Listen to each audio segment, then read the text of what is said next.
ಗ್ರಾಮ ಪಂಚಾಯತ್ ಅಧ್ಯಕ್ಷರು ಅತ್ಯಂತ ಪ್ರಭಾವಶಾಲಿಗಳಾಗಿರುತ್ತಾರೆ. ಪ್ರಧಾನಿ ಮಂಜೂರಿಗೊಳಿಸಿದ ಯೋಜನೆಗಳನ್ನು ಮನೆ ಬಾಗಿಲಿಗೆ ತಲುಪಿಸುವ ಕಾರ್ಯ ಗ್ರಾಮದ ಪ್ರಥಮ ಪ್ರಜೆಯಿಂದ ಸಾಧ್ಯ. ಅನುದಾನಗಳನ್ನು ಗ್ರಾಮ ಪಂಚಾಯತ್ ಮೂಲಕ ಅನುಷ್ಠಾನಗೊಳಿಸಿದಾಗ ಗ್ರಾಮದ ಅಭಿವೃದ್ಧಿ ಸಾಧ್ಯ ಎಂದು ಸಂಸದ ನಳಿನ್ ಕುಮಾರ್ ಕಟೀಲ್ ಅಭಿಪ್ರಾಯಪಟ್ಟರು. ಅವರು ಅಡ್ಯಾರ್ ಗ್ರಾಮ ಪಂಚಾಯತ್ ರಾಜೀವ್ ಗಾಂಧಿ ಸೇವಾ ಕೇಂದ್ರದ ಸಭಾಂಗಣ ಉದ್ಘಾಟಿಸಿ ಮಾತನಾಡಿದರು. ಆಡಳಿತ ಪಕ್ಷ ಅಭಿವೃದ್ಧಿ ಕೆಲಸ ಮಾಡಿದಾಗ ಕೈಜೋಡಿಸುವುದು, ಅಡ್ಡದಾರಿ ಹೋದಾಗ ತಪ್ಪುಗಳನ್ನು ಎತ್ತಿ ಹಿಡಿದು ಸರಿಪಡಿಸುವುದು ವಿಪಕ್ಷಗಳ ಪಾತ್ರ ಮುಖ್ಯ. ವಿರೋಧ ಪಕ್ಷ ಎಂಬುದು ಸಂಸತ್ ಕಡತದಲ್ಲಿ ಎಲ್ಲೂ ಇಲ್ಲ. ಗ್ರಾಮ ಪಂಚಾಯತ್ ಎನ್ನುವುದು ಅತ್ಯಂತ ಪ್ರಭಾವಿ ಕ್ಷೇತ್ರ. ಸರ್ಕಾರದ ಸವಲತ್ತು ಜನರ ಮನೆ ಬಾಗಿಲಿಗೆ ತಲುಪಿಸುವ ಕೆಲಸ ಪಂಚಾಯಿತಿಯದ್ದಾಗಿದ್ದು, ಅಧ್ಯಕ್ಷರ ಅಧಿಕಾರದಲ್ಲಿ ಯಾರೂ ಹಸ್ತಕ್ಷೇಪ ಮಾಡುವಂತಿಲ್ಲ ಎಂದು ಹೇಳಿದರು. ಈ ದೇಶದ ಗ್ರಾಮ ಪಂಚಾಯತ್ಗಳಿಗೆ ಸ್ವಾಯತ್ತತೆಯನ್ನು ಕೊಡಬೇಕು.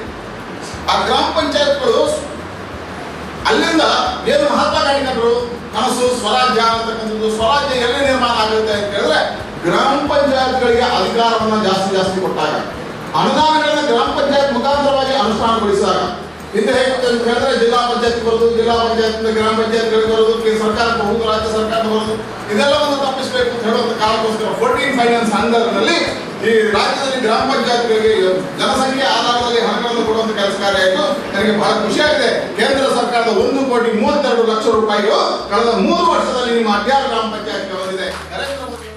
ವಿಧಾನ ಪರಿಷತ್ನ ವಿರೋಧ ಪಕ್ಷದ ನಾಯಕ ಕೋಟಾ ಶ್ರೀನಿವಾಸ್ ಪೂಜಾರಿ ಅವರು ಮಾತನಾಡಿ, ಎಲ್ಲಾ ಕೆಲಸವನ್ನ ಗ್ರಾಮ ಪಂಚಾಯಿತಿಯೇ ನಿರ್ವಹಿಸಬೇಕು ಎಂದು ಜನ ಬಯಸುವುದು ತಪ್ಪಲ್ಲ. ಆದರೆ ಇಲ್ಲಿಗೆ ತಾಲೂಕು, ಜಿಲ್ಲೆ, ಶಾಸಕ, ಸಂಸದರ ಅನುದಾನ ನೀಡಬೇಕಾಗ್ತದೆ. ಕುಡಿಯುವ ನೀರು, ನಡೆಯುವ ದಾರಿ, ಸಾವು ಬದುಕಿನಲ್ಲಿರುವ ರೋಗಿಗಳ ಮಧ್ಯೆ ರಾಜಕೀಯ ತರಬಾರದು. ಗ್ರಾಮ ಪಂಚಾಯಿತಿಗೆ ಹೆಚ್ಚು ಅನುದಾನ ನೀಡಿದ್ರೆ ಗ್ರಾಮದ ಹೆಚ್ಚಿನ ಸಮಸ್ಯೆಗಳು ನಿವಾರಣೆಯಾಗಲಿದೆ. ಆದರೆ ತುಮಕೂರು ಗ್ರಾಮ ಪಂಚಾಯತ್ನಲ್ಲಿ ಉದ್ಯೋಗ ಖಾತರಿಯಲ್ಲಿ 7 ಕೋಟಿ ಅವ್ಯವಹಾರ ನಡೆದಿದೆ. ಕೆಲವು ಗ್ರಾಮ ಪಂಚಾಯತ್ಗಳಲ್ಲಿ ಆಗುವ ತಪ್ಪುಗಳು ಎಲ್ಲೆಡೆ ಪರಿಣಾಮ ಬೀರುತ್ತದೆ ಎಂದರು. ತುಮಕೂರಿನ ಒಂದು ಗ್ರಾಮ ಪಂಚಾಯತ್ನಲ್ಲಿ ಉದ್ಯೋಗ ಖಾತರಿಯಲ್ಲಿ 7 ಕೋಟಿ ರೂಪಾಯಿ ಭ್ರಷ್ಟಾಚಾರ ಆಗಿದೆ. 7 ಕೋಟಿ. ಅನೇಕ ಸಾರಿ ನಮಗೆ ಸಿಗ್ಬಂದು ಬಿಡುತ್ತೆ, ಅಯ್ಯೋ ನಾವು ಉದ್ಯೋಗ ಖಾತರಿ ಮಾಡಿಬಿಟ್ಟಿದ್ದೇವೆ, ಕೆಲಸ 1 ರೂಪಾಯಿ ಕೊಡ್ತಾ ಇಲ್ಲ, ಅವ್ರು ತಪ್ಪು ಮಾಡಿದ್ದಾರೆ, ಇವರು ತಪ್ಪು ಮಾಡಿದ್ದಾರೆ ಅಂತೇಳಿ. ಕೆಲವು ಗ್ರಾಮ ಪಂಚಾಯತ್ಗಳಲ್ಲಿ ಆಗುವಂತಹ ತಪ್ಪುಗಳು ಎಲ್ಲ ಗ್ರಾಮ ಪಂಚಾಯತಿ ಮೇಲೆ ಬಾಧಕಾಗುತ್ತೆ. ನೀವು ಒಂದೊಂದು ಗ್ರಾಮ ಪಂಚಾಯತಿ ಯೋಚನೆ ಮಾಡಿದ್ರೆ, ನಾನೊಂದು ಗ್ರಾಮ ಪಂಚಾಯತಿ ಹೋಗಿದ್ದೆ. ಆ ಗ್ರಾಮ ಪಂಚಾಯತಿನ ಸ್ಥಿತಿ ಏನಂತ ಹೇಳಿದ್ರೆ, ನೀವು ಅಡ್ಯಾರ್ ಗ್ರಾಮ ಪಂಚಾಯತಿಗೆ ಎಷ್ಟು ಟ್ಯಾಕ್ಸ್ ವಸೂಲು ಮಾಡಿದ್ರಿ? ಎಷ್ಟು % ಟ್ಯಾಕ್ಸ್? 75. ಗುಲ್ಬರ್ಗ ಜಿಲ್ಲೆ ಹೋದ್ರೆ 1%.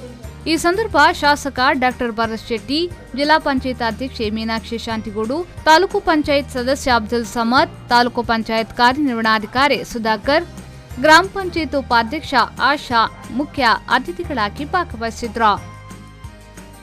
ಆರಿಫ್ ಕಲ್ಕಟ, ವಿ4 ನ್ಯೂಸ್ 24/7 ಉಳ್ಳಾಲ.